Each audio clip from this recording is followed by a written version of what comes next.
उपासक गुरु को कभी मनुष्य न समझे, भगवद विग्रह को कभी धातु का न देखे कि पत्थर की मूर्ति है कि अष्ट धातु की है कि ये काहे, ऐसा कभी प्रश्न न करे।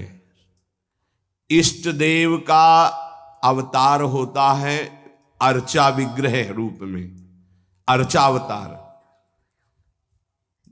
दो प्रकार से प्राण प्रतिष्ठा होती है, एक होती मंत्रों के द्वारा और एक होती भाव के द्वारा। निरंतर जो मंत्राकार वृत्ति की हुई भजन में डूबे हुए महापुरुष जब तदात्म वृत्ति से श्री विग्रह की तरफ देख ले, उसी समय हलचल पैदा हो जाएगी। प्राण प्रतिष्ठा हो गई, छाती से लगा लिया, प्राण प्रतिष्ठा हो गई। मंत्रों का एक अनुष्ठान वैदिक सिद्धांत से और एक है भाव सिद्धांत। धन्ना जाट के भांग के बट्टा में कोई प्राण प्रतिष्ठा मंत्र से नहीं हुई, भाव से भगवान प्रकट हो गए थे। सिलपिल्ले बाई के भाव से भगवान प्रकट। जब हम अपने प्रभु को अपने प्रभु की भावना से प्यार से देखते हैं तो वहीं प्रकट हो जाते हैं। जैसे खंभा फोड़कर नरसिंह भगवान प्रकट हो गए प्रहलाद जी के लिए, भाव से देखा। नामदेव जी ने तो कुत्ते से भगवान प्रकट हो गए, भाव से देखा भूत से भगवान प्रकट हो गए। तो फिर श्री विग्रह में भगवान नहीं प्रकट हो जाएंगे जब भक्त भाव से देखेगा। और भाव ना हो तो भगवान में भी भगवान नहीं दिखते। दुर्योधन को कहां दिखते थे? दुर्योधन दुशासन इनको नहीं दिखते थे, भगवान में भी भगवान नहीं दिखते। गुरु को मनुष्य समझना, भगवद विग्रह को धातु या पाषाण का समझना, गुरु मंत्र को साधारण शब्द समझना, चरणोदक को सामान्य जल मानना, भगवत प्रसाद को भोजन मानना, अन्न मानना, साधु की जाति पर दृष्टि रखना, ये उपासक को सावधानी पूर्वक त्याग कर देना चाहिए। ये उपासना के बड़े विघ्न हैं। यदि ऐसा भाव बना रहेगा तो उपासना सिद्ध नहीं होगी। कभी कभी चूक हो जाती है। प्रसाद में अन्न या फल दृष्टि नहीं रखी जाती, सिर्फ प्रसाद। और वैष्णव पद्धति है, प्रसाद का किनका मुख में अगर डाल लिया जाए तो कोई भी व्रत भंग नहीं होता, चाहे निर्जला ही क्यों न हो। भगवत प्रसाद में ये भाव नहीं रखा जाता कि ये अन्न है या अमुक वस्तु है, नहीं। प्रसाद में यदि भोजन अन्न वस्तु, आज अन्न है तो कल प्रसाद कैसे हो जाएगा? प्रसाद तो सिर्फ प्रसाद है और उसका किनका डालने से हर व्रत की पूर्णता होती है।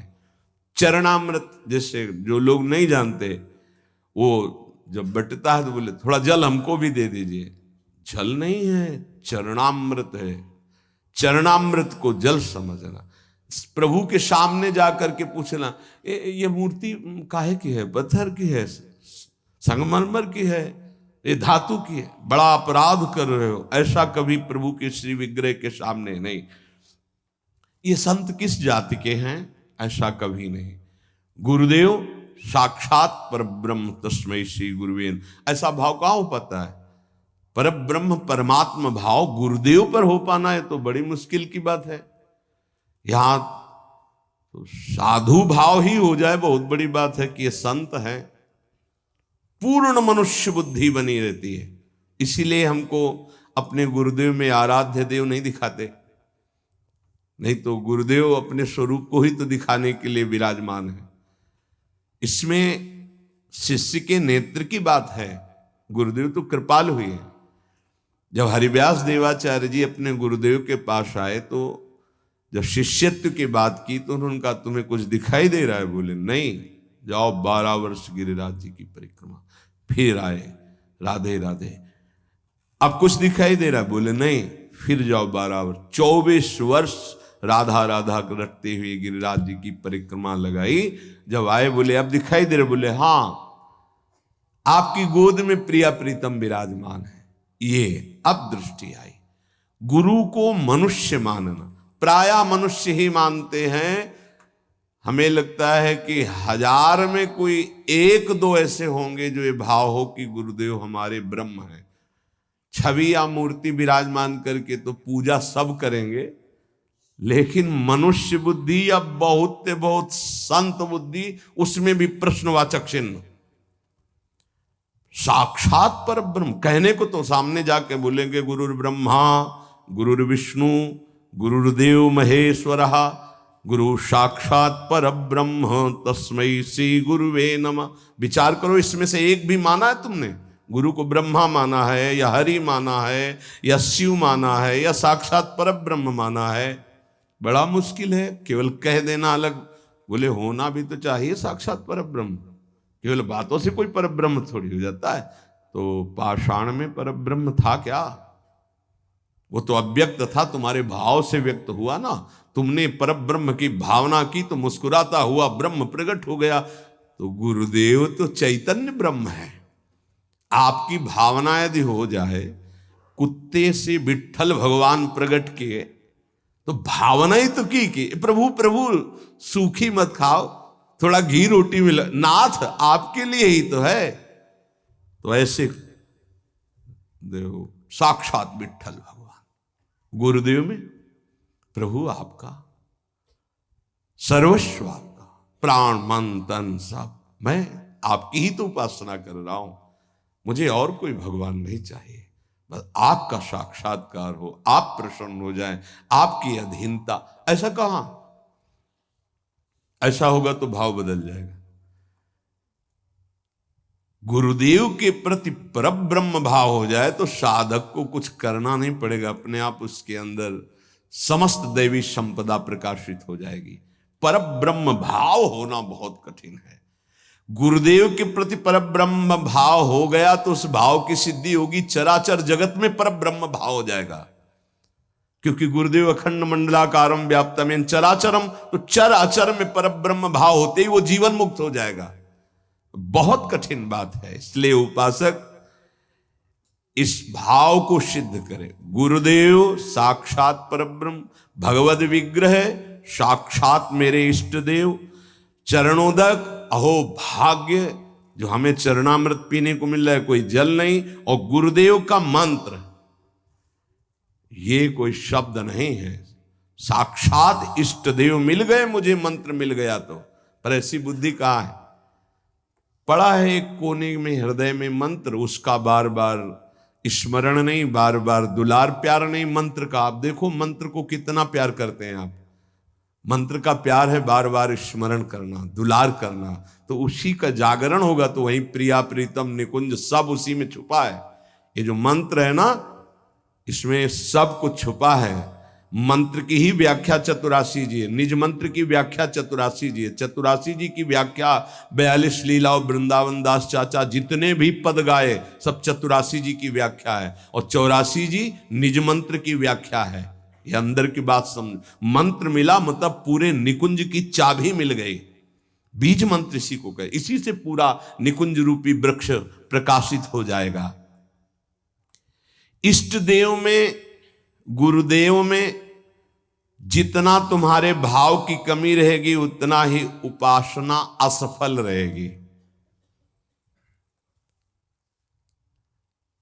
जब अपने इष्ट देव के पास कोई जाता, जैसे यहां से कोई बोले कि बरसाने जाए, हे सुनो श्री जी को हमारी भी दंडवत कर, अहो भाग्य आपके कि आप श्री जी के दर्शन करने जा रहे, हमारी दंडवत कह देना, हमारी स्मृति, हमारी भी अर्जी लगा देना।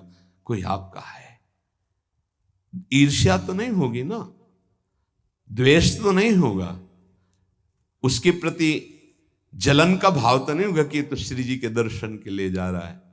ऐसे ही यदि हमें गुरुदेव से प्रेम है और हमें दिखाई दे रहा कि गुरुदेव इनको ज्यादा प्यार कर रहे हैं, तो हमारा उससे ज्यादा प्यार हो जाएगा। आपके हो भाग्य।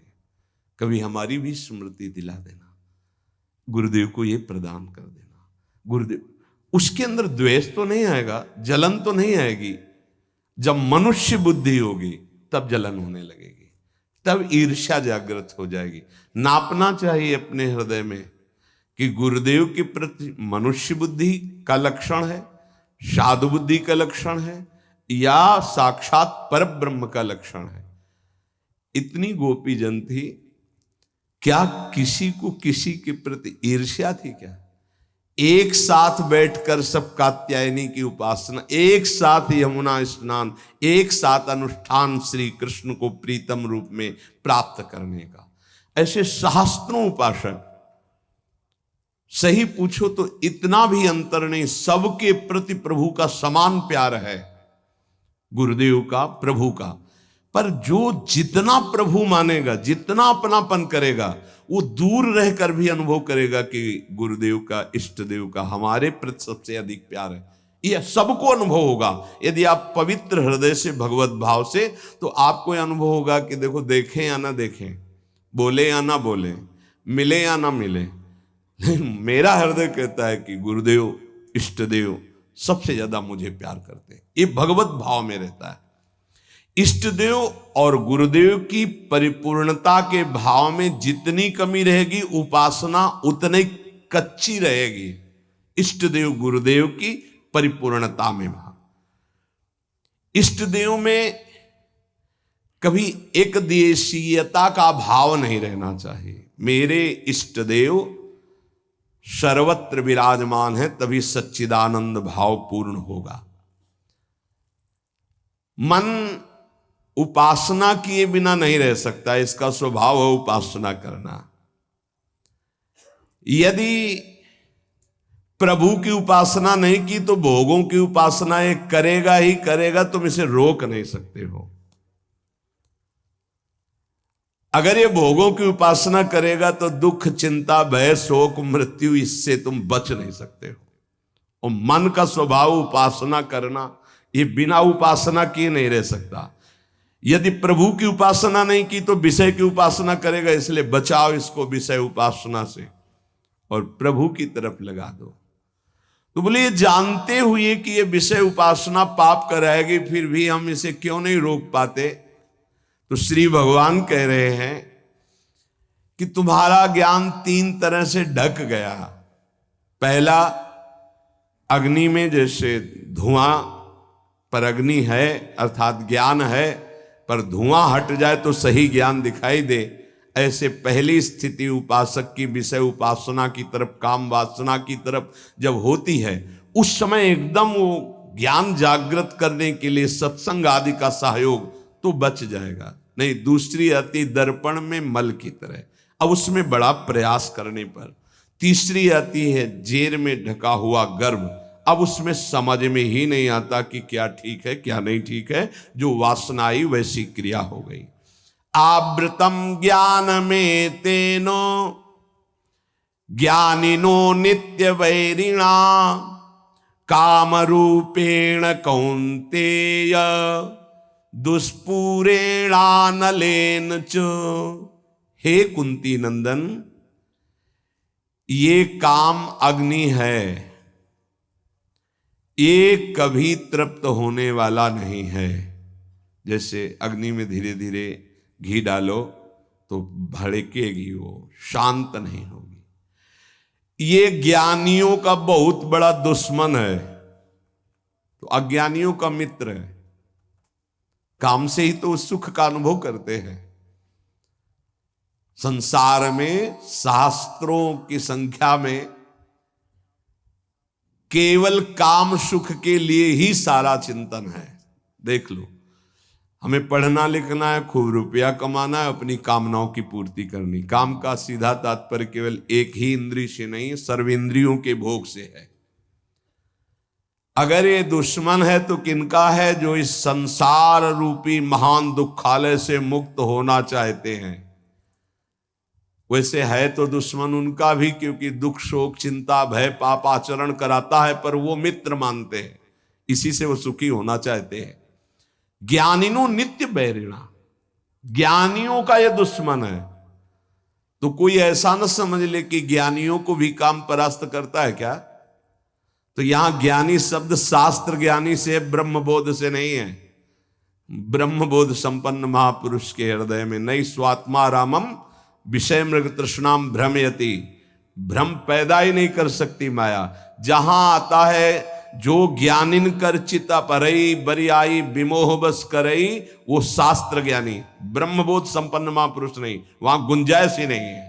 जैसे भगवत प्रेमी महात्मा नहीं, अभी वैदी भक्ति गौड़ी भक्ति तक हो सकता है, लेकिन अनुराग, जहां अनुरागात्मिका भक्ति जागृत हुई, प्रेम लक्षणा भक्ति, वहां प्रवेश नहीं किसी विकार का। ऐसे ही शास्त्र ज्ञान साधना तक हो सकता है काम का प्रभाव, लेकिन ब्रह्मबोध संपन्न महापुरुष के हृदय में नहीं। ऊसर बरसई तृण नहीं जामा, संत हृदय जिम उपज न कामा। भगवान कह रहे हैं दुष्पूरेणा नलेन च, ये कभी पूर्णता नहीं होती काम में। अग्नि में घी की आहुति सुहाती सुहाती डाली जाए तो कभी वो बुझेगी नहीं, बढ़ती चली जाएगी। ऐसे ही कुछ लोग सिद्धांत कहते हैं भोग से योग। भाई शास्त्र तो आज्ञा नहीं करता ऐसा। न जातु कामः कामानाम उपभोगेन साम्यति हविषा कृष्ण वर्तमेव भूय एवाभिवर्धते। कभी काम भोग से कामनाओं की शांति नहीं होती और बढ़ती है जैसे आग में घी डालने से। कलयुग है, बड़े सिद्धांत चलेंगे। कलयुग में शास्त्र विरुद्ध आचरणों की बाढ़ आ जाएगी। शास्त्र सम्मत चलो, परिपक्व अवस्था आएगी तो सिद्ध हो जाओगे।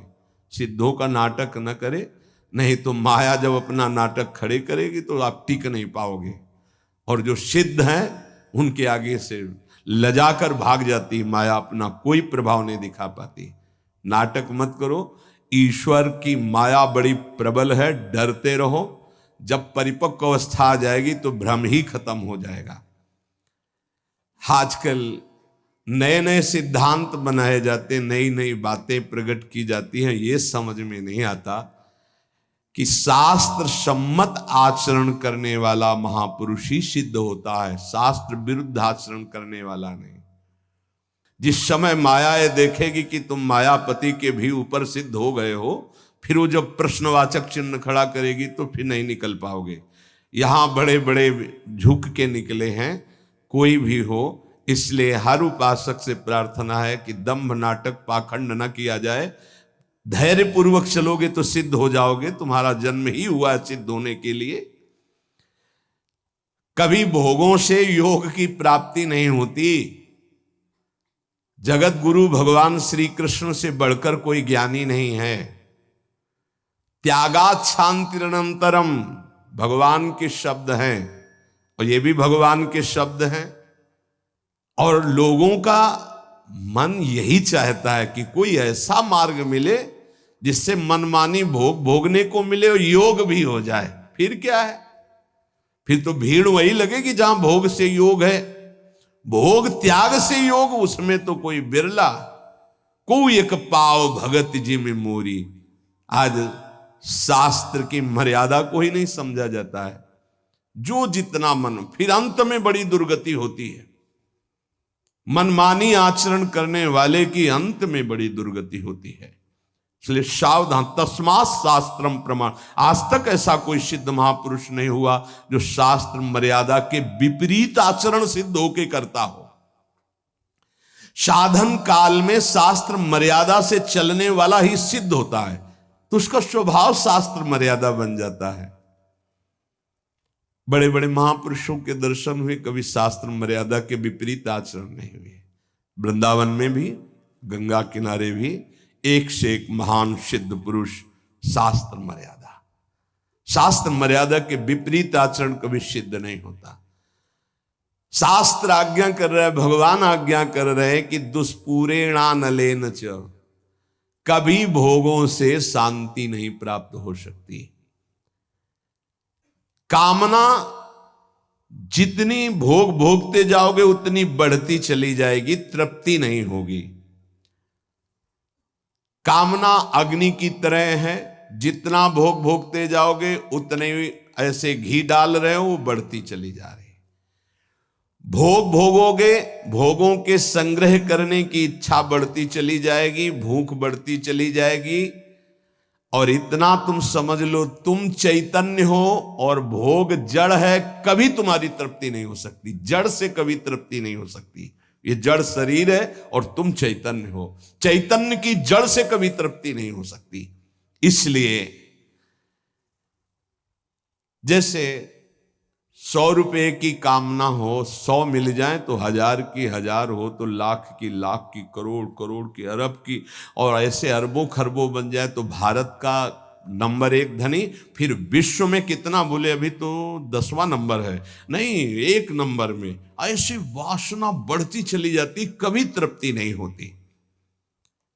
जब उपासक इस बात को समझ जाता है कि जितनी जिसकी बड़ी वासना उतना वो बड़ा गरीब है।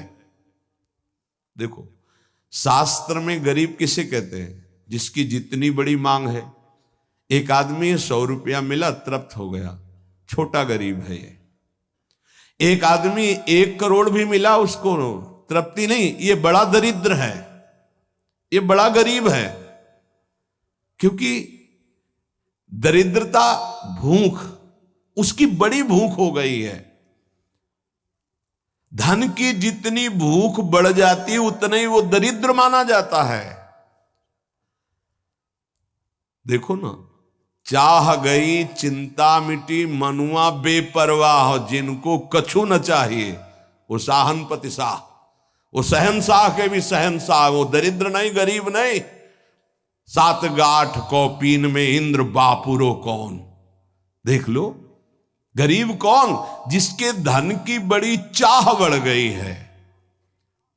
वास्तव में धन नहीं बाधक है, धन की चाह बाधक है।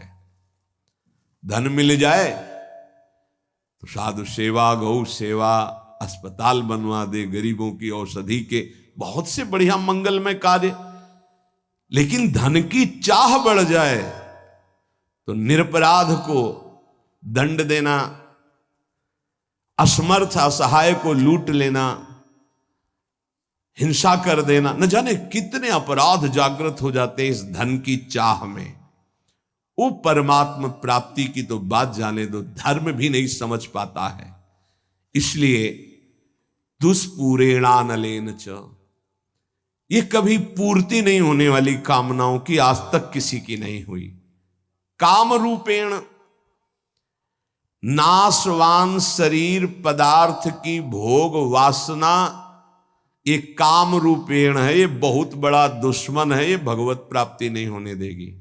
नाशवान शरीर भोग, नाशवान वस्तु भोग, नाशवान भोगों की चाह, ये भगवत प्राप्ति ये नहीं होने दे रही। ज्ञान सबको है कि 4 दिन बाद मर जाना है, ज्ञान सबको है, यहां से कुछ नहीं जाएगा। वस्तु, व्यक्ति, स्थान, आपका किया हुआ पाप कर्म और पुण्य कर्म साथ जाएगा। पर वो शुभ क्यों नहीं कर पाता, वो लाभ क्यों नहीं कर पाता? क्योंकि काम ने ढक दिया है। काम वासना, कामना किसे कहते हैं? जिसका अभाव खटक रहा है। अप्राप्त की प्राप्ति की चाह का नाम कामना है। सुख की कामना से ही हम सारे चाहें पैदा करते हैं। जितनी चाह है उसके अंतर में सुख है कि ये वस्तु मिल जाए तो सुख मिल जाएगा, ये शरीर मिल जाए सुख मिल जाएगा, ये पद मिल जाए सुख। जितनी भी चाह है उसके मूल में सुख है। और बावरे बाहरी कहीं सुख लगे, सुख तो तेरे अंदर है, सुख राशि तू है। कहीं तुझे जड़ प्रकृति में सुख नहीं मिल सकता कभी भी, क्योंकि तू अविनाशी का अंश है। तुझे विनाशी प्रकृति कभी तृप्त नहीं कर सकती, पक्की बात। पर यह ज्ञान काम क्यों नहीं कर रहा? क्योंकि काम ने ढक दिया है। कैसे ढक दिया? जैसे बोले अग्नि को धुएं ने, दर्पण को मैल ने, जेर को ने गर्भ को, ऐसे तेरा ज्ञान ढक गया है सतोगुण रजोगुण तमोगुण वृत्ति होने के कारण। अप्राप्त की प्राप्ति करने का नाम, सुना हुआ देखा हुआ भोग, उसे भोगने की इच्छा का नाम, उस भोग को संग्रह करने की इच्छा का नाम कामना। और अंतःकरण में बहुत सूक्ष्म वृत्तियां भोगों की दबी हुई है, उनका नाम वासना। और ये वस्तु, ये भोग तो चाहिए ही मुझे, इसके बिना मैं नहीं जी सकता, इसका नाम स्पृहा। और ये तो हमारी बहुत पसंद की वस्तु है, व्यक्ति है, स्थान है आसक्ति।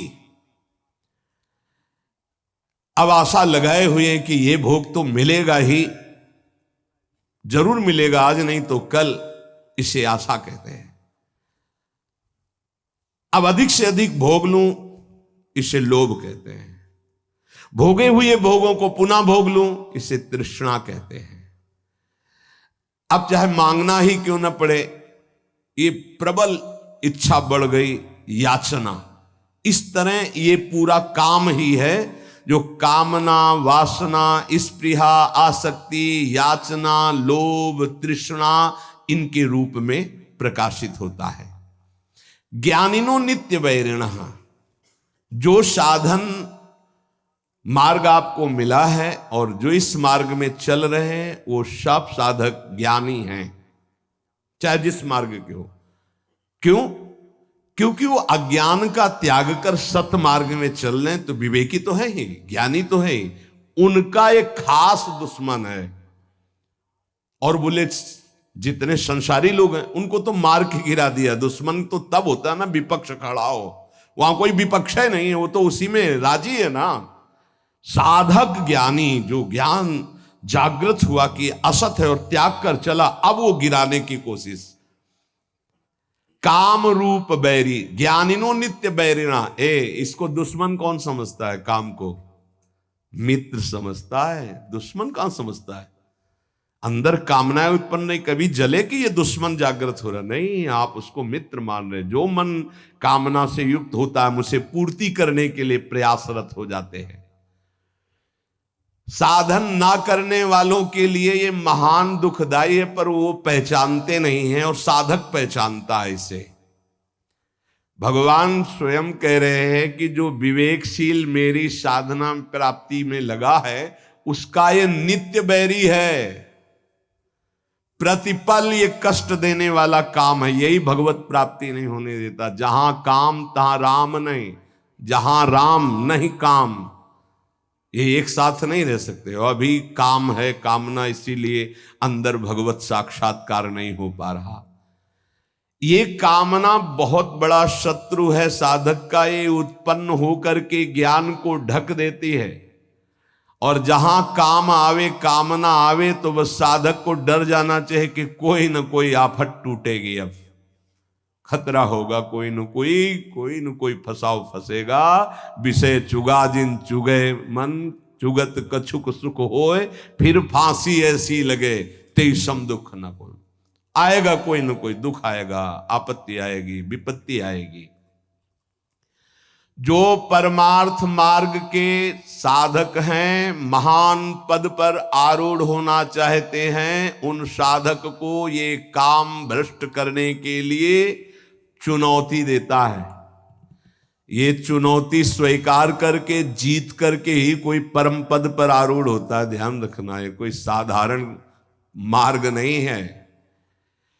परिणाम में भयंकर दुख प्रदान करने वाली ये काम वृत्ति है, इसीलिए नित्य दुश्मन है साधक का। भोगों में लगे हुए अज्ञानी जन इस काम को मित्र के समान देखते हैं, क्योंकि कामना के कारण भोगों में उनको सुख मिलता है। यदि कामना ना हो तो सुख नहीं मिलेगा। आवृतम ज्ञानम, आवृतम ज्ञानमें तेन ज्ञानिनो नित्य बैरिणा। इसका काम क्या होता है? काम का कि ये सबसे पहले तुम्हारे ज्ञान को ढक देगा। निर्णय नहीं कर पाओगे कि ठीक है कि गलत है, गलत है कि ठीक, अरे चलो, निर्णय नहीं कर पाओगे, फिसल जाओगे। ये वैसे होता तो हर योनि में इसका प्रभाव है, काम का। चींटी, चुनमुन, पक्षी सबके अंदर। मनुष्य में एक बचाव पक्ष केवल है, विवेक अन्य योनियों में ढका रहता है, वो प्रयोग नहीं कर सकते। केवल जीवन निर्वाह तक का ज्ञान है। अन्य पशु पक्षी को कहां पाना है, कैसे पानी पीना है, बस इसके आगे नहीं। मनुष्य इस काम से बच सकता है, अन्य जीवों के लिए बचने का कोई ज्ञान नहीं है। केवल मनुष्य, और उसमें भी साधक। पर यह काम इतना प्रबल है कि सबसे पहले ज्ञान को ढकता है, निर्णायक को पकड़ लेता है। निर्णायक है बुद्धि, और निश्चय करती सुख तो है इसमें, आप कोई नहीं बचा सकता। निर्णायक फंस गया। पेशकार चिल्लाता रहे और न्यायाधीश ना बोले तो पेशकार की एक भी नहीं चलेगी। मन है पेशकार, बुद्धि है न्यायाधीश, और न्यायाधीश बोल पड़े तो फिर पेशकार की नहीं चलेगी। न्यायाधीश को ही पटकता है, बुद्धि न्यायाधीश है पूरे साधना में, पूरे अंतःकरण में। काम बुद्धि को सबसे पहले, मुखिया को पकड़ ले, पूरा का पूरा घर अधीन हो गया। तो इस घर का मुखिया, साधना का मुखिया है बुद्धि। बुद्धि उसको तत्काल बुद्धि बचा ले। होए बुद्धि जो परम सयानी, तिन तंचिते ना नहित जानी। ये तो नाश कर देगा हमारे, नहीं, बुद्धि अधीन ना होने पावे। बुद्धि अधीन हो गई तो फिर पूरा डिपार्टमेंट अधीन हो जाएगा। जैसे राजा को बंदी बना लिया तो सब अस्त्र डाल देंगे सैनिक, उनको बंदी बनना ही पड़ेगा। ऐसे ही पूरे साधना का जो मुख्य है वो बुद्धि है, पूरे अंतःकरण का जो मुखिया है वो बुद्धि है। काम क्या करता है? बुद्धि को सीधे बंदी बनाता है, ध्यान रखना, सीधे बुद्धि को अटैक करता है। बुद्धि तो निर्णय करने में असमर्थ हो जाती है। यार बुद्धि काम नहीं की, मेरे से गलती हो गई, बुद्धि काम नहीं की।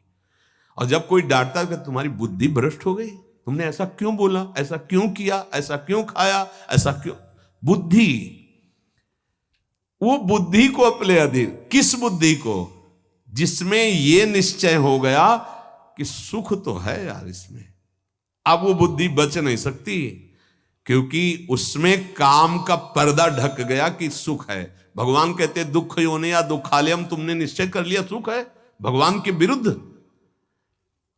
अपने प्रति कोई अप्रिय व्यवहार करे तो बुरा लगता है ना।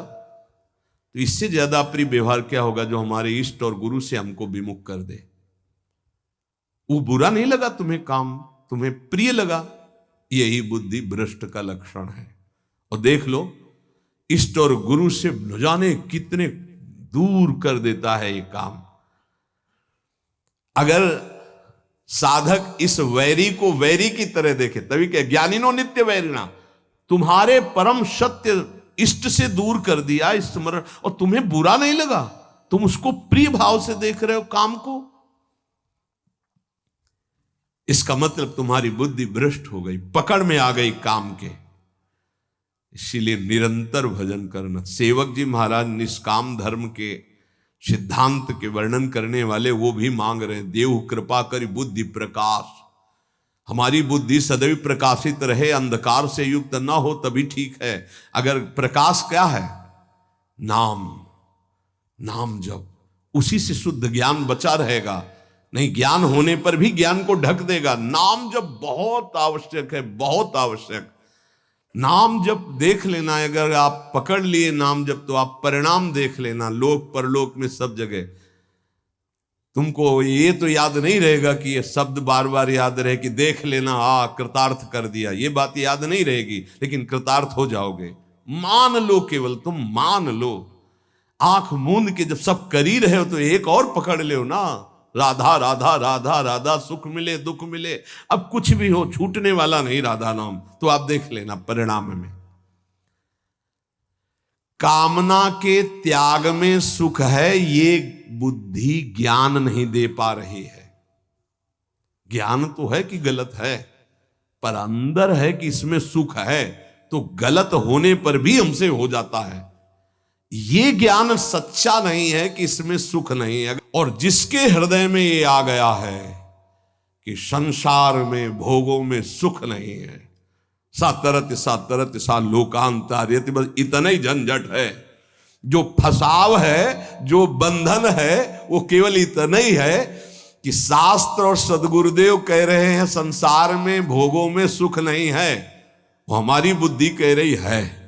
बस ये झगड़ा मिट जाए, जो वो कह रहे हैं कि नहीं, तो हमारे हृदय में भी आ जाए नहीं, बस हो गया। इतनी बात केवल सुधारनी साधना से कि जो शास्त्र और गुरुदेव कह रहे कि संसार में भोगों में सुख नहीं, तो वही बात हमारे हृदय में आ जाए और वो उतर नहीं रही। ईमानदारी से वृंदावन की भूमि में बैठे हो, देख लो। हाँ, कहीं बहुत है तुम दुखी हो गए हो तो कहोगे कि सुख नहीं है, पर अनुकूलता आ जाने पर आ जाएगा कि सुख है। कहीं पिट चुके हो तो कह दोगे कि बहुत दुख है, क्योंकि वहां पिट चुके हो। लेकिन वही अनुकूलता आ जाए तो फिर आ जाएगा कि ले सुख तो है। बहुत विचित्र है भगवान की ये माया, बहुत विचित्र है। जब मनुष्य उपासना मार्ग में चलता है तो कामनाओं की बाढ़ आती है, ध्यान रखना। कैसे? जैसे किसी दुश्मन को गिरा दिया है, वो पड़ा है तो वो आराम से बैठा हुआ, उसको कोई दिक्कत नहीं क्योंकि पड़ा है। अगर खड़ा हो गया दुश्मन, अब वो क्या करेगा? बैठा रहेगा? वो तो पूरी ताकत लगा के फिर गिराएगा। अपने लोग खड़े नहीं, अपने लोग चल पड़े हैं प्रभु की तरफ। आप काम टांग मारेगा कि एक कदम नहीं चलने देंगे। तो ये ज्ञानिनो नित्य वैरिणा। अब उसके ऊपर जो पहले कभी गंदगी नहीं समझ में आई थी, उससे ज्यादा गंदी बात उसको समझ में आई। ये बिल्कुल स्पष्ट समझ लीजिए। आप देखोगे श्री जी की तरफ, प्रभु की तरफ, और उसी क्षण वो दिखाएगा कुछ और, इतनी गंदी बात दिखाएगा कि आपको लगेगा कि हम प्रभु की तरफ भी न देखें। रख रहे हैं भोग प्रभु को पवाने के, और वो अपना का क्या आंख मूंद करके बैठो। भोग लगाने के समय तो मानसिक भोग पवाया जाता है क्या? अरे वो पता नहीं कहां कहां विचरता है, कहां कहां विचरता है।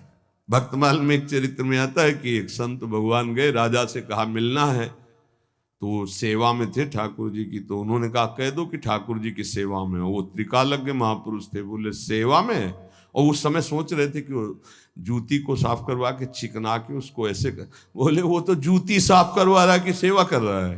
मन से वो कहाँ है? तो तुरंत भाग के आए कि तो कोई त्रिकालज्ञ महापुरुष है। ये केवल भगवान के भजन से सुधरेगा। मन में जैसे घड़ी चलती है ना, ऐसे कामनाओं की घड़ी चल रही है। देख ले, वो अंदर देख ले, और जहां नाम चलाओ तो और घड़ी जोर से चलने लगती है। ऐसे तो सेकंड सेकंड में, मिनट मिनट में। हमें लगता है कि जब नाम चलावे तो हमें लगता है कि घड़ी बिल्कुल रफ्तार से चले, उसको सेकंड मिनट से मतलबे नहीं। साधक परेशान हो जाता है, ये ले माला रख दी। ऐसी स्थिति होती है। आप लोग मतलब देख लीजिए, अब हम तो देख ही रहे हैं, बचपन से देख रहे हैं, इसकी चाल देख रहे। जब कोई बात करने लगे तो ऐसी तसल्ली होती, बच गए, मानो जैसे बच गए। अब एकदम मंत्राकार वृत्ति कर रहे, जल रहा है मन। जहां कोई आए राधे श्याम राधे श्याम। अब बातचीत शुरू हुई तो एकदम अघा के सांस मन लिया कि यार अब फुर्सत मिली है। फिर देखो चैन मिल जाएगी। बस इसको चैन नहीं लेने देना। अगर इसको चैन ले दिया तो तुम्हें बेचैन कर देगा, पक्की बात। अब ये लड़ाई लड़ी ले जाती हर एक से, क्योंकि वो अपने को मन माने हुई है। इसीलिए प्रभु सत्संग की बात पकड़ लो, नहीं तो बहुत विचित्र खेल है अंदर का। ध्यान रखना, आप बड़े भाग्यशाली हो जो आपको सत्संग मिल रहा है, आप समझ पा लो और मन से लड़ पाओ गुरु कृपा से, तो जीत जाओगे आप। मन को जिताने के लिए गुरुदेव हैं, दूसरा कोई उपाय नहीं। बात समझ लेना। नहीं तो हमने पढ़ा है योग वासिष्ठ में कि हिमालय को उठा लेना संभव हो सकता है, तूफान को रोक लेना संभव हो सकता है, लेकिन मन को अधीन कर पाना इससे भी कठिन है। हिमालय कौन उठा लेगा? ऐसे इस असंभव कार्य को, मन को रोकने, गुरुदेव की कृपा से, उन्होंने जो मंत्र दिया, नाम दिया, उनका जो कृपा प्रसाद है, वो हमारे मन को निष्काम कर देगा। इसलिए गुरु चरणों का आश्रय लेकर खूब नाम जप करें और धैर्य ना छोड़ें। और मन से हार जाओ तो भी मत हारना।